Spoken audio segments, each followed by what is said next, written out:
Buddy, welcome to another Mastermind Cryptocurrency Deferred Sales Trust Mastermind. I'm here in Cabo San Lucas with the man, the myth, the legend, Jake Mill. Look at that. He's here, he's there, he's everywhere, right? And so we've been masterminding all week, and we're so excited to be with everyone again. And so for those who don't know me, my name is Brett Swarts, and I'm founder of Capital Gains Tax Solutions, where we believe most high net worth individuals, especially those who are selling cryptocurrency, businesses, or real estate, they struggle with clarifying their capital gains tax deferral options, and then not having a clear plan is the enemy. And using a proven tax deferral strategy, such as the Deferred Sales Trust, is the best way to exit highly appreciated assets tax deferred, defer millions of tax so you can create and preserve more wealth, or help your clients, friends, and family do the same. So we're on a mission. And Jake, for those who don't know you, would you introduce yourself as well as share the vision in only the articulate way that you can? I'll go on mute here. Mute. Now, if Brett's on mute, then I can be off mute. We'll see if we can get this to work. Yeah, so essentially we have clients that have highly appreciated capital gains sitting inside of all kinds of different asset classes, whether it be crypto, real estate, what have you. And we've been identifying situations where a deferred sales trust would work for them. Now, again, this isn't something that is for everybody, but for the right type of person who would like to reinvest the gross proceeds net of attorney fees rather than net of taxes, this could be a good fit. It allows an individual, as the trust steps in the middle, it allows an individual to effectively turn over one asset into another without using a 1031 and continue to defer those taxes going forward and reinvest the gross proceeds so that you can have a snowball effect with your assets. And that's what we're trying to do here, is help people incrementally increase their net worth while paying less in taxes and doing it appropriately. That is perfect. And so now I'm going to go back on mute there. And so we're going to give you a couple quick deal stories, and that's typically our format. We're going to kind of give the vision of what is that we're doing here, and the couple deal stories, and then answer any questions, open up for questions, kind of strategize with some things that we're helping people to overcome false beliefs. And there's usually a couple false beliefs, by the way. There's the false belief of it's too good to be true. My CPA would have known about it. The false belief of, oh no, I give up all control. How am I going to invest these things when I made a bunch of money on my own? And the false belief of it's too expensive. I don't know how to make this thing an investment and not an expense. And so let's talk about a couple deal stories, crypto deal stories for those. We always gonna hit those first, and then also live ones that are closing that are maybe non-crypto deal stories. But so far we've closed 3 crypto deal stories.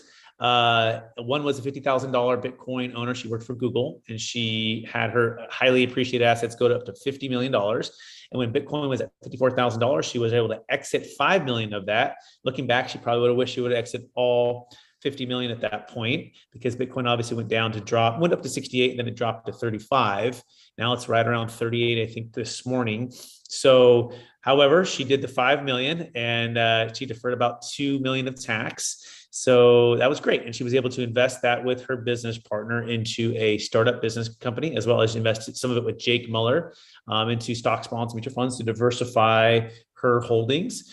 So that was one of them. Then we did another one that was for an Ethereum client. And this Ethereum client was able to exit $100,000 worth of Ethereum that went to 13 million and defer a ton of tax and retire from his W-2 tech corporate job. And he's in the process of enjoying his time with his family right now and potentially launching a company in cryptocurrency. He liked it so much, after he exited 5 million, he exited another 2.5 million of his holdings.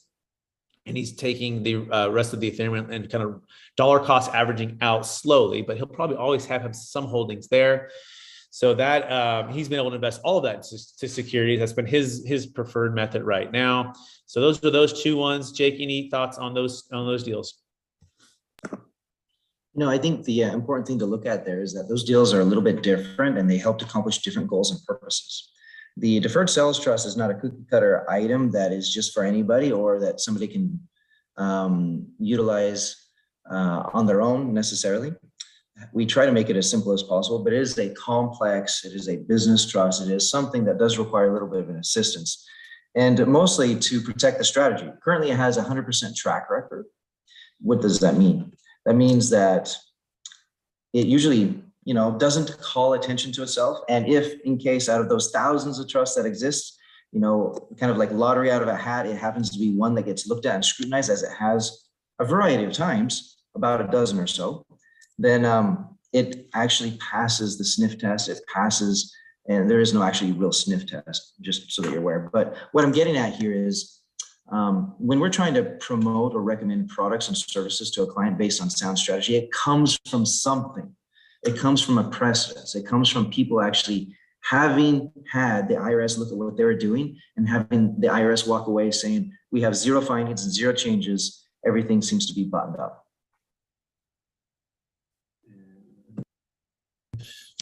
Fantastic, Jake. Thank you so much for that. So we're going to go into a couple of things this week. So it was interesting. We're at a commercial EXP residential mastermind, and we've been able to speak with a lot of different people on the Deferred Sales Trust. And as you could imagine, folks who are learning about this for the first time, one of the biggest objections is, wow, it seems too good to be true. I wish my CPA would have known about this prior to, or they don't know about it. We're even talking with some of the higher ups at EXP as a way to potentially roll this out as a way to help agents, win luxury deals, but even a lot of folks that are in cryptocurrency. And so that is what I want to focus on today, because Jake and I are working on a live deal, and it's an NFT artwork deal, and it's in the tens and tens of millions of dollars. And as a part of the due diligence that the client's going through with us, but with others, they're deciding what is deliverable and what can I have certainty of conviction on the legality of this. And it's the same. I noticed the same themes all week when I'm telling people about this, that they're saying, well, if I'm going to open this up to my clients, I need to know that there's certainty of conviction. And something we've learned over the years is you're not going to overcome someone by logic. So we can tell you it has a perfect track record with the IRS. It's dozen no change IRS audits, thousands of closes, billions under management, on and on for every asset class you could think of. It's worked. However, that's all kind of logic, right? Evidence, but logic. But if you can tell stories to help people overcome this false belief. In other words, people have a story in their mind of why it can't be true. But if you tell a better story, that can help them break through. Okay. And so this is the story. And the story, I say it repeatedly because I think it's so important, that there's a gentleman named David Young, and David Young worked with a guy named Bill Gross. And Bill Gross was like one of the most respected financial advisors, money managers in the world for many, many years, and still is very respected. And he worked for a company called PIMCO. And he took PIMCO from 80 billion to 1.2 trillion, along with David Young, his right-hand guy, and about 4 others. And they did this for over 20 years. And they managed some of the biggest wealth in the entire world. And they still do. Pension funds, endowments, just they're economists. They're very smart people. Okay. And they get approached with a lot of things from a lot of people wanting them to sell their thing to their clients and open up their list. And so about 15 years ago, they all retired from PIMCO. And then David and 4 others who used to work for PIMCO formed a group called Anfield Capital out of Irvine, California. And they get approached with the Deferred Sales Trust. And like most people, they thought the exact same things that we spoke with, probably, I don't know, would you say like 300 people this week, Jake, on this? And I'll let Jake take up the rest of the story because I say it all the time. So Jake, what happens on the rest of the part of that story? Well, anyway, let's talk about the people here for just 1 second. We're here in the beautiful Hyatt Ziva here in Cabo, San Jose del Cabo, a little bit farther away from San Lucas, Cabo. Here with some of the most successful people in this area of real estate.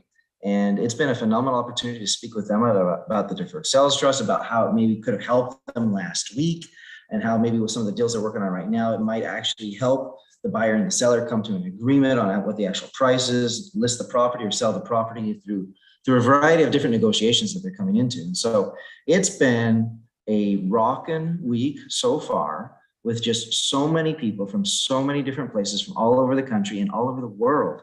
We have people here from Spain, people here from France, people here from, I don't know where else, but it's been a phenomenal experience to be here. Now, Brett, did you want to jump back on that story? I do, Jake, and thank you for that. So back to the story. I was thinking Jake was gonna pitch it for me there, but just making sure he's paying attention. So, anyways, David gets approached by the Deferred Sales Trust, and he does a 2-year due diligence. Okay, 2 years of his legal team, him going through it, him talking with the clients, talking to the banks, and that is what the business, they're in the business of doing due diligence on companies and investments. That's what they do, and they're very methodical, very thoughtful, and some of the best in the world at doing such a thing. So for 2 years, they do due diligence. And at the end of the 2 years, they found 2 conclusions. Number one, that's the smartest person we ever met. And that is, we like to call him, let me back up another part of the story. During this conference, everyone kept referring to a gentleman named Glenn Sanford as the Bill Gates of the real estate world. And he's changed the world of real estate. I mean, it's the fastest real estate growing company ever in the history of real estate. There's over like 77,000 agents worldwide. There's over 20 countries now. And it's just rapidly growing with some amazing entrepreneurial folks, which you're running like, why in the heck, but you sell capital gains taxes? Why are you at the Mastermind, the EXP? Because they're changing the world for freedom with real estate and brokerage. Like we're changing the world. We want to believe we're changing the world for the Deferred Sales Trust with freedom and flexibility and innovation, ways to create optimal timing and transformational wealth planning. They're doing that with the brokerage side. So anyways, he gets a big standing ovation, and well-deserved, because he is changing and has changed the world for real estate forever. And so someone said, it's really what we're in the presence of is Bill Gates of the real estate world. And I felt like standing up going, everybody, we've got the Bill Gates of the tax world. And that is the attorney who created this. And he's amazing. He's brilliant. And they and as well as Robert, the other gentleman who took this and pioneered this over the years to be where we're at today. And so you combine those 2 things and you go, okay, how do we get this out to the masses? Well, this is part of why we're here, to help educate and overcome these false beliefs. So back to the David story. So David does 2 years of due diligence. He says, that's the smartest person we've ever met. Smartest person I've ever met. It's like the Bill Gates of tax. And that comes a lot from him. It comes a little bit from me, more from him. And then the second part of that is we're all in. We'll put our name on this, right? Meaning they'll become a part of the Deferred Sales Trust inner circle. And so I always say to folks, if it's good enough for David Young and his legal team after 2 years of due diligence going through all of this, is it good enough for you and your legal team, right? Or you and your clients to feel confident enough to come in and say with certainty of conviction, this thing is legal.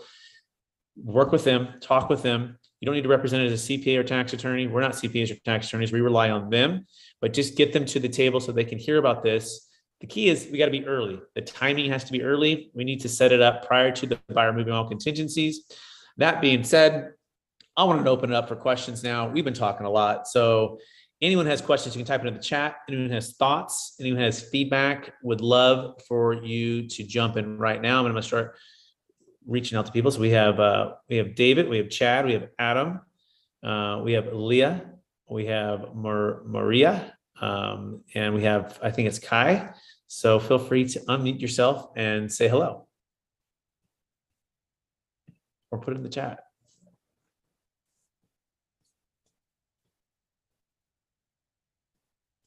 Anybody? Am I that good? Hi there. Hi. It's Leah.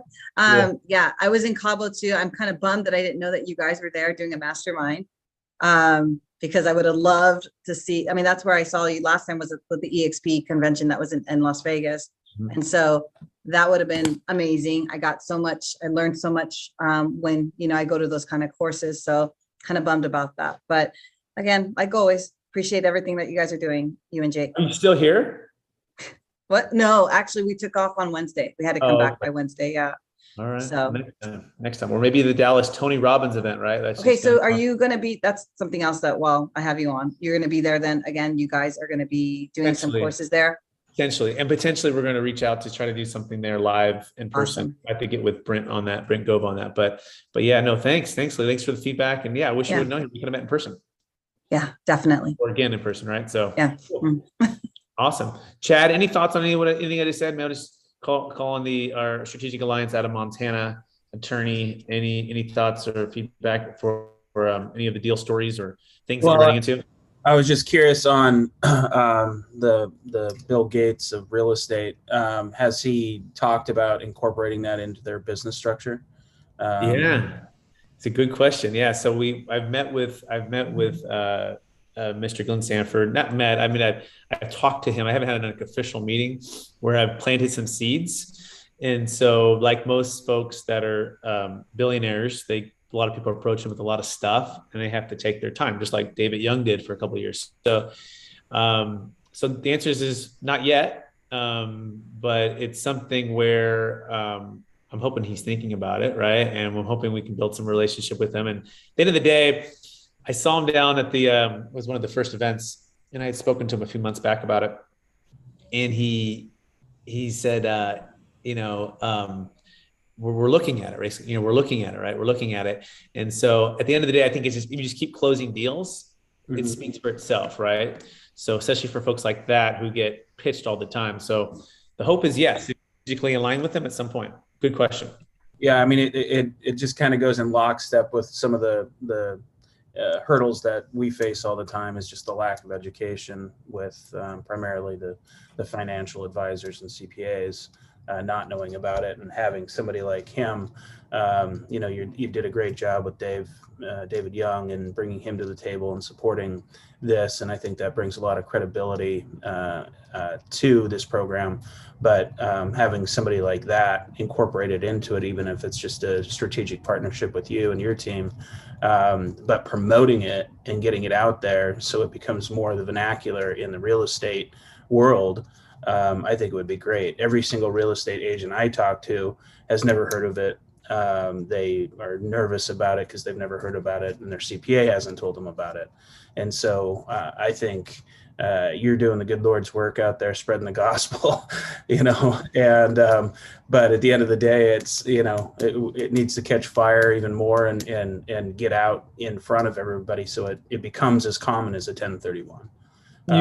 You nailed it, Jad. And that's a great point you bring up here, right? We were actually speaking with the Bill Gates attacks, right? And that exact conversation came up, and I was saying, hey, I basically told him the Bill Gates story of what they were saying, EXP, and I said, hey, you're the Bill Gates attacks, and this is the movement we're spreading here. And he said, it's interesting. And I asked him too. I said, how many billionaires have you gotten to?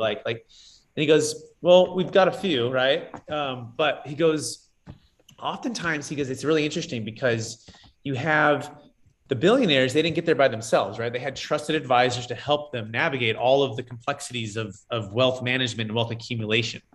And he said, oftentimes it's very difficult once they're that big up, because their trusted advisors don't know about this. Right. And since they don't know about this, there's a couple ways that they could take that. A threat, right? Like, well, if I don't know about this and these guys do, am I going to lose the client? Or B, is it something where we can bring them in and we want to invite them into the story? And so he said, instead of starting at the top with the billionaire himself, which is actually pretty phenomenal and speaks a lot to EXP, that he's with the people. In fact, he was an agent at one point. He was in technology, and then he was a Keller Williams agent, and because, hey, there's got to be a better way. And he worked, and then he just exploded into this company. But the point is, he said, you want to start with the trusted advisors, and we use the analogy of bringing them along inside of a car. You want them in the passenger seat with you, versus them in the rear view mirror. Yeah. And you can work through that way. It tends to, and then work its way up as if it's, let's say their idea, right? And they're a part of that, and which is totally cool. That makes sense, right? Either which way you want to work it. But you don't want to say they were wrong. And that's the hard part, right? And this is the theme of 2022 that I'm trying to practice. Is Ray Dalio talks about, trading the joy of being right for the joy of what's true, right? And so that means taking our ego and our blind spots out of the way so that we can find out what's actually true, what's actually real. And it's so funny because EXP is there's a lot of similarities here, in that people are like, oh, it's too good to be true, it's never going to work. And this was 11, 12 years ago. It was a penny stock, and people were like laughing at it, like, yeah, never gonna work. Similar story when I was at Marcus Millichap. I was one of the few that was like, hey, I think this is the future. I think this is gonna work. I had agents in my own office, and I still do right now. I think I talked to him about a year ago. I mean, I don't know if he's seen what I'm doing. This guy named Peter, this guy was like, he's amazing. He's a friend of mine. He's great. And he's sold, I don't know, $1 billion of real estate. Peter Fleiss. Yeah. Yep. I love him. Yeah. And Peter's great. But Peter, like literally he would laugh at me. He'd be like, Brett, are you still trying to sell that deferred sales trust thing? He'd go, that's so funny. And I'm like, Peter, it's the future. He's like, but he also knew me when I was like, not doing anything and barely surviving. And so it's also sometimes the ego and the blind spots and the way things have always been done, and they're uber successful. So like, we don't need, or there's no real desire to make a change. And sometimes there's two reasons we change, right? There's pleasure and pain. But until there's pain, typically people for pleasure may change some things, but really people make changes because of pain. That's the more motivator here, right? And so, and the pain for me was in 2008 when the market crashed, and I saw friends, family, and clients lose half or lose everything as well. My own pain financially, having to pivot and figure out a way to make it in the business. Little knowing that the Deferred Sales Trust, which I was curious about and open-minded enough to test out, would become what it is today. And so all of those parallels, by the way, I think I should go meet with Peter Fliss next week and be like, hey, Peter, let me show you the deals I'm doing, right? In fact, I'm getting a new listing in Sacramento. It's a big listing. I just signed up yesterday. And my goal is to just keep closing these deals and then show the pain that it's taking away from people having to do a 1031 exchange or having to pay millions of tax, whatever it is. And then we'll release that to the other agents, right? Other agents. So they can help. That's what I was going to say. That was that, like, when you're talking about, going to Glenn and talking to him directly, I was going to say, instead of his advisors, if you got agents like me, just regular residential agents, and we started like talking about it and saying, hey, this is the future. And if you learn it now, you're in the beginning before everyone's doing it, you'll become the expert. You're the expert in this now. So, and I was going to ask you, do you have any social media or anything? So then that way, when I'm doing my social media, I can tag you. Either of you? We got a little bit. Yeah. We've got Instagram, we've got Facebook, we got LinkedIn. We're releasing a video every day. Of course, we have YouTube, right? Where we're streaming this live too.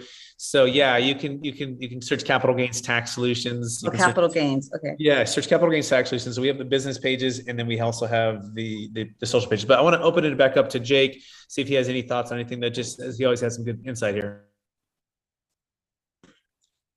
I think this just all comes back down to the purpose of why we do this. We come online to help people understand that the 1031, if it's not a good fit, or perhaps it's just not the right way, there is another way. And ideally, we're sharing this education openly. We're posting it online. People don't have to pay or subscribe to hear about it. This is just good information. It's going out there from people who have done the research, who have done the homework. Just as Brett mentioned about, some of the other people who have reviewed this. Some have done due diligence for over 2 years. Some of us don't have 2 years before the next transaction to do due diligence. But let's base our actions, let's base our thought process off of the work that has already been done, and then make a conscious, deliberate decision on our own. And so, we're happy to share information. That's why we do the Q&A section. This isn't just pure lecture. We like people to ask questions. We like people to maybe see and pull from us what we've seen in scenarios of other clients, or maybe throw at us a new scenario. And if they do throw us a new scenario, we'll definitely do what we can to figure it out and to help find the solution, whether it's DST or something else, that helps them accomplish their goal. In the very beginning, people asked us about, when I say the very beginning, when Brett and I really got serious about coming together and doing this broadcast, this mastermind online, it was because a lot of people had questions about capital gains built up in crypto. And there's a lot of people going the anonymous route. Let's be DeFi and let's not let anybody know about our transactions and everything else. The IRS came out saying, we're going to buy software. We're going to spend millions of dollars on software so that we can track the untrackable. And for us, regardless of whether it's trackable or not, we can show people a traditional method that has been around for decades that allows people to be transparent, whether it's trackable or not. They can choose to be transparent, declare all of their transactions, and show that it's done with the right documentation so that it doesn't have to be taxable now. They are in control of when it becomes taxable based on the rules inside of the Deferred Sales Trust and how they take money out for personal things. So it's an exciting thing, and we're here to share. It's super exciting, and Jake said it so well, and that's what I love about Jake. we complement each other well with the way we think and talk and communicate. And it's just good to hear it from multiple perspectives and multiple thoughts. So we also have another question in the chat, and feel free to answer or open up any more questions in the chat there. And let's chat. Did you have anything else to add to that?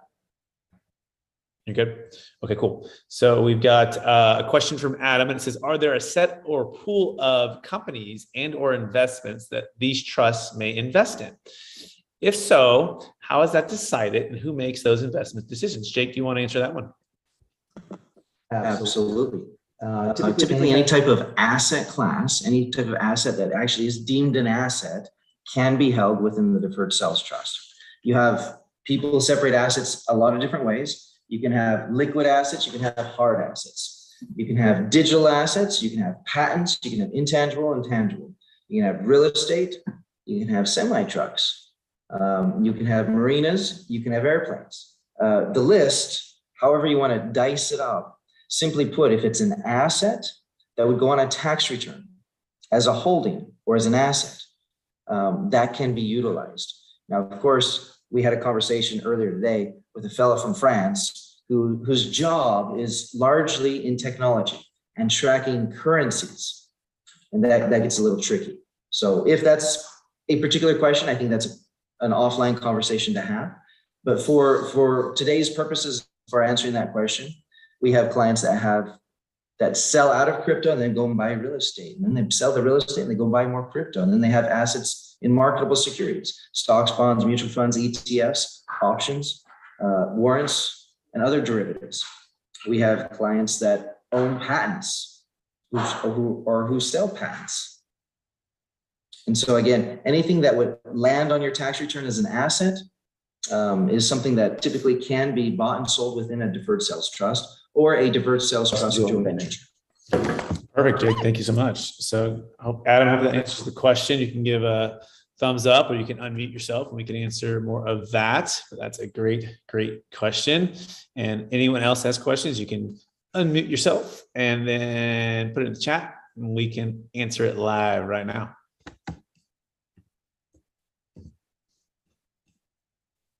And we've got Marty. Marty, welcome. Surendhar, welcome again. Marty, what's going on? You got a question there or thought? And I think you might be on mute. Sure, can you hear me now? Yeah. There you are. Yeah, there you are. Yep. Hey guys, how you doing? Well, how are you?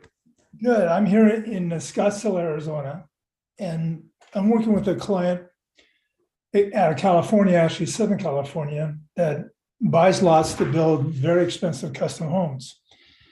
And on multiple occasions, I come across many of these lots have been held as an asset for 10, 15 years, obviously not generating any income. In most instances, they're in some kind of a trust.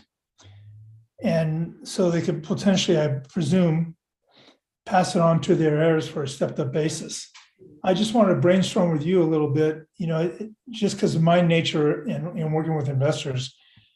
How would you recommend I would approach them in regards to the alternative of moving this asset into a deferred sales trust, whereby they could get themselves into a cash flow generating asset and yet enjoy all the same benefits that they had probably set the trust up for in the first place by passing on to their heirs? Okay, so I think it's a big question. It's a good question. Thank you, Marty. So I think it was, hey, how do I help them understand the value and clarify if it's a good fit for them? Is that what you're asking, Marty? Yes, I have a good understanding of the concept of deferred sales trust. Mm-hmm. And in many instances, as you all know, most people have never heard about it. Mm-hmm. And even their advisors would probably maybe have heard about it, but know very little about it. But normally in my conversations with them, this is kind of a long drawn out answer to your question, is let's take a look on how you can move, the equity in that asset into an income generating opportunity. Mm-hmm. And it could be in any number of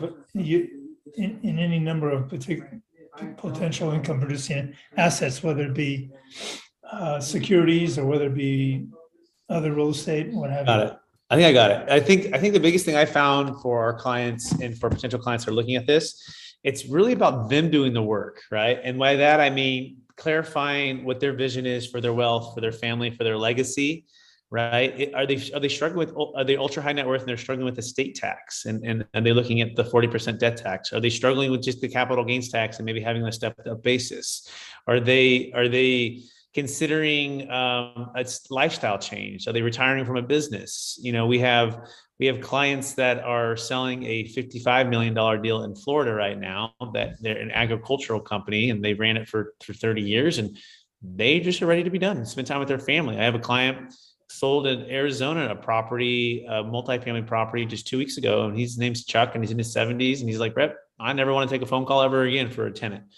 And so it's really helped understanding where the pain is. And if you actually have the medicine, and you may not have the medicine, right? They might want to have only real estate investment that they can manage themselves. And by the way, you can do that on this. You have to keep a little bit into investment real estate. I think at the end of the day, if you can help them clarify their pain and clarify their vision for their wealth, then you can start to talk math and finance and cash flow. But if you lead with the cash flow and the logic without them having done the work of clarifying where they're at, then they're not really going to move, right? Remember, I talked about pain and pleasure. So someone moving towards pleasure, they might make some move. If it's out of pain, they're going to move. Okay. And so do they have enough pain? And then you just clarify their options. That's part of why we're called capital gains tax solutions. Like we're not like deferred sales trust solution, singular, or capital gains tax solutions. Now the deferred sales trust is our niche, number one focus, and oftentimes tends to be the best, but sometimes it is a 1031 exchange. Sometimes it is a Delaware statutory trust. Sometimes it is charitable remainder trust if they're very charitable. Sometimes it's an opportunity zone.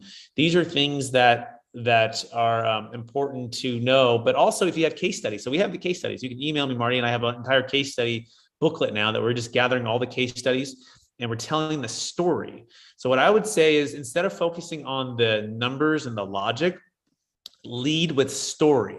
Tell the Chuck story. Chuck owned, and you can use it. It's my story, but you use it. You say, hey, one of my strategic alliances that I work with, he helped a guy named Chuck. Chuck is turning 70. Chuck's in Tucson, Arizona, and he's managing a property for 25 years. He gets calls from these students every other day, every other hour, constantly, something. Now, he could have given up the property management, but he didn't want to do that because they didn't do a very good job for him.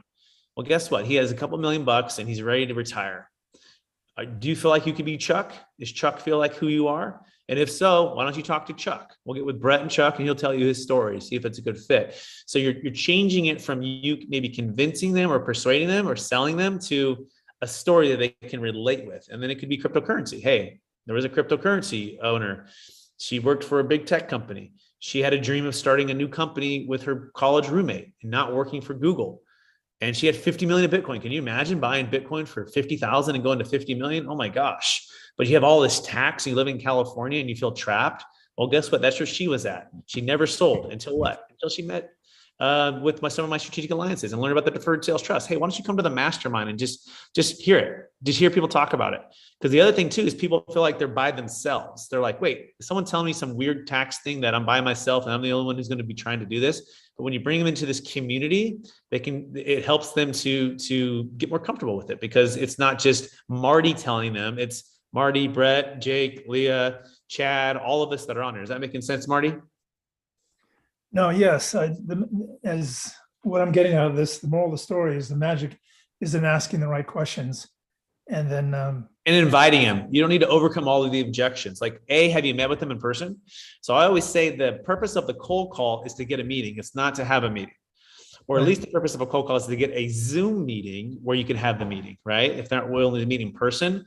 But the purpose is to move the relationship to a know, like, and trust, not to have a meeting. So I don't know that you're doing or not doing that, but I would encourage you to make sure if you're calling someone to talk to them, go meet with them in person and or bring them to our mastermind. Let us do the heavy lifting for you, right? By having them in a meeting in a community like this, where people asking questions like in a classroom setting, so that you don't have to be the expert on your shoulders and have all the answers. In fact, it's better that you don't have all the answers, even if you have all the answers. Bring them here, edify and say, hey, you need to meet with these folks. They're very smart, very sophisticated, and very cool and down to earth guys and gals. Like, come meet with the whole community and get the feel for it. Does that make sense, Marty? Yes, may I follow up with one additional question? Sure. Once they transfer their equity into into the Deferred Sales Trust, does the stepped up basis to their heirs still come into play? I'm gonna let Jake take that over because guess what? My Uber's here. I got to fly back from Cabo to Los Angeles and then to Sacramento. So great question. And so I'm gonna make sure that Jake becomes the guy here. The guy. He's gonna become the host. Make the host. Change the host. Okay. So with that being said, Jake, you're taking over. And everyone, if you want to connect with me, go to capitalgainstaxes.com. And then please invite someone next week. Marty, bring that person, that skeptic, that person who's like, I'm not sure. Bring them, right? Invite them all. Everyone's invited. Okay. And Thank then you. Already posted on the social media too. Just letting thank you you, know. Leah. I so appreciate you. All right, very good. Thanks, Brett. All right, now, Marty, maybe just if you can recap that question on the basis one more time.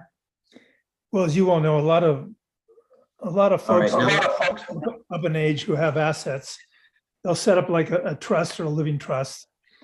And in their mind, they're just sitting on it. And then once they pass, the heirs, of course, get the stepped up basis to mitigate any future capital gains or mitigating some of the capital gains. So if they were to transfer from their asset they're holding into a deferred sales trust upon their demise, does that basis transfer with it? yes. So let me go over that really quickly so that we understand the pros and cons here. And again, we do this with clients. Should they be in their later years of life, this is definitely something that we point out. When we put something into the deferred sales trust, when it comes out, it retains the same tax characteristics as when it went in. Okay. This is something incredibly important for people to understand, especially if they're in their later years and they do not have a death tax issue. So it's not over the 22 million married filing joint, right? But it's say 5 million. And maybe they're considering selling a warehouse, but instead of selling the warehouse, they find it more purposeful to die with the warehouse in ownership so that there can be a step up in basis for their kids, right? So this does not have a step up in basis on an asset that you move into a deferred sales trust and then sell outside of your estate. What we do is we exchange whatever asset goes in to be sold by the trust, we exchange it for a promissory note, okay? Because we do that, should the person who originally moved it into the trust, who no longer owns it, pass away, there is no artificial stepped up in basis for that. Right? So again, this comes around not trying to fit a round circle into a square peg, right? We've got to make sure that the recommendation is suitable for the client. We're not cookie cuttering things. If somebody is near the last years of their life and they do not have an estate planning, estate death tax concern, then we should consider a step up in basis based on death. Got it. Thank you. Yep. And I love it. I love it. Those rare questions, and we can say that the deferred sales trust is probably not a good fit. That is a scenario. Should things pass more tax efficiently to heirs because of a step up allowed upon death, we should definitely be considering that amongst every other thing that we're looking at.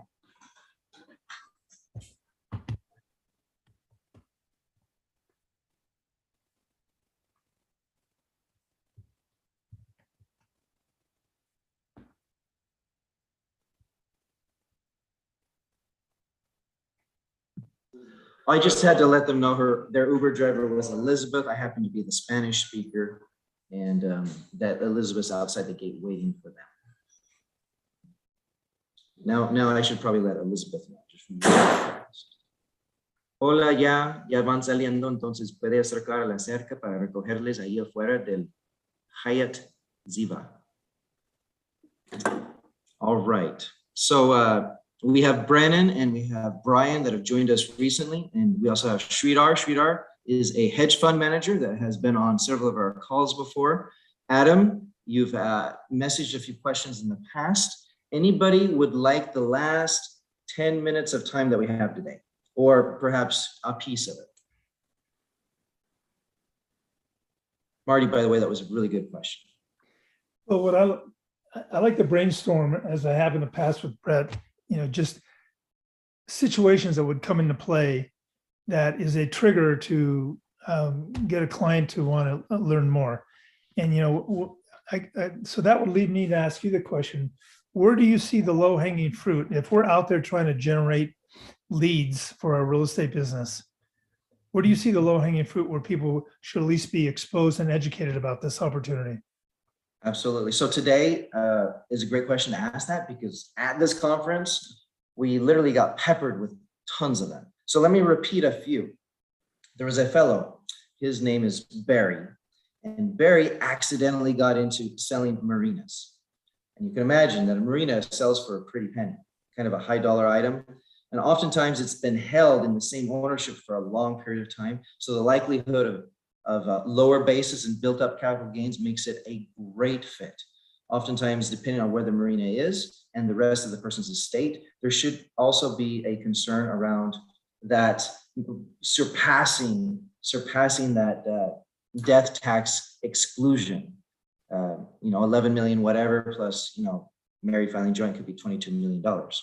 And so for him, it was definitely kind of a no-brainer that on occasion he should be introducing this to a lot of his clients as an opportunity to maybe help them in negotiations. If they're really pushing for top dollar, maybe they don't have to push so hard, because at the end of the day, they end up with more that they can reinvest. A lot of these people who are buying and selling marinas are the types of people that, they have another project in mind. Now, again, for all clients, I think that, and this isn't necessarily a requirement of any kind, but in my mind, it works best for those people who wish to reinvest. It works best for those people who are not just sailing off into the sunset and coasting, but those people who want to grow and do it in an efficient way where they're not having to chop off pieces for taxes every time they have a transaction, right? Another scenario, we talked with several luxury home agents, people who are selling homes that are over $1 million. Several of them that are like $5-6 million range. We were telling the story that we told here before to several of them, of an individual who sold his house in Palo Alto for $8.3 million and was facing a number of different challenges in being able to sell a home that he has lived in, unable to do a 1031 because he's lived in it, as well as, kind of a little tight with cash and everything else, right? So we were able to actually help him do that, and he was able to reinvest in other investment real estate with money and proceeds that came from a home that he lived in because of the Deferred Sales Trust.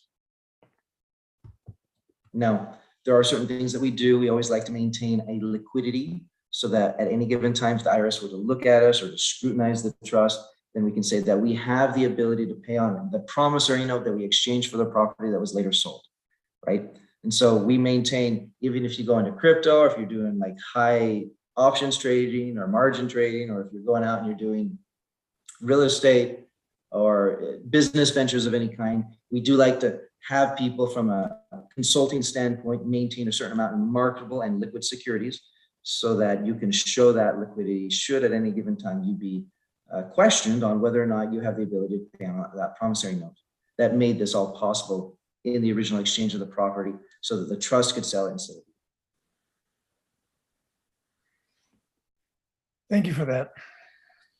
Yeah, a lot of great questions from Marty today. Where are you out of today, Marty? I live in Central Phoenix in an area called the Biltmore area, right in the center of Phoenix, Arizona. How about you? I'm from Utah. Right now I'm in Los Cabos, where Leah was just a few days ago. And I'll just talk for Brandon and Brian. They're in Kansas. There are some financial advisors that have been recently talking about the DST with some of their clients. I think one of them is a dentist. Is that right, Brandon? Yeah, so we have a dentist. He's probably a little bit of ways away, kind of building the practice and all that from a DST making sense. And then one with you also. Yeah. That could definitely make a lot of sense. And that one's dealing with appreciative warrants that the DST could make a lot of sense for. Very Very good. So warrants are kind of like rights. It's a different type of derivative for stock in a company. And should that warrant be exercised, then that stock might sell, so to speak, to release its equity to the client, and that would be a taxable event. They would get a large 1099. So definitely a great example of how a DST planning early can help prevent that very large taxable event from happening at an unopportune time. It doesn't mean that at some point they don't want to take the cash personally, but now within the deferred sales trust, they can control when they take receipt of that money. Well, Leah, any last words for the group before we call it a day and I make sure that they don't get lost trying to find their Uber? So I have you guys live on my social. All I recommend to everybody that is on like Instagram or Facebook, this is really important information. And I think that it's important because so many people don't know about it. I have my team on right now. They're watching you guys live on Instagram. And I just appreciate, I mean, I feel like I've said it before, I'm a preschooler in this class right now of like seniors in college, you know, educated people. That's how I feel because I'm learning. When you guys are saying DSD, I don't know what that means, but I assume that one day I will. So I'm just taking in all the information and I know I'm supposed to be here learning this information. So I appreciate, you know, when Marty asks those questions, when Brennan is speaking, when anybody participates in this, it's just exciting for me because I know I'm where I'm supposed to be at and I'm going to learn and be better at in the future with this information. Very good. Thank you. Well, I want to thank everyone for being here. And again, if you need to reach out, Brett Swarts, he has an email, Brett, BRETT @capitalgainstaxsolutions.com. My email, I have a different business entity and a different email domain, but it is very similar, not to be confused, Jake @strategictaxsolutions.com. Again, Jake, Jake @strategictaxsolutions.com, as well as a 1-800 number, 1-800-773-1848. And so anytime you want to reach out and ask more questions, talk offline about a specific case with either yourself or one of your clients, feel free to reach out. Follow us on Brett's YouTube channel, Capital Gains Tax Solutions on YouTube, as well as on social media. And of course, like and follow Leah. She is amazing. She's a leader. She's got a fantastic, phenomenal team of realtors. And here in these environments and these masterminds, we're sharing good information that can help everybody. That's why we get together. Jake, could you quickly repeat your 800 number? 1-800-773-1848. Thank you. All right. Take All right, care. and that's all.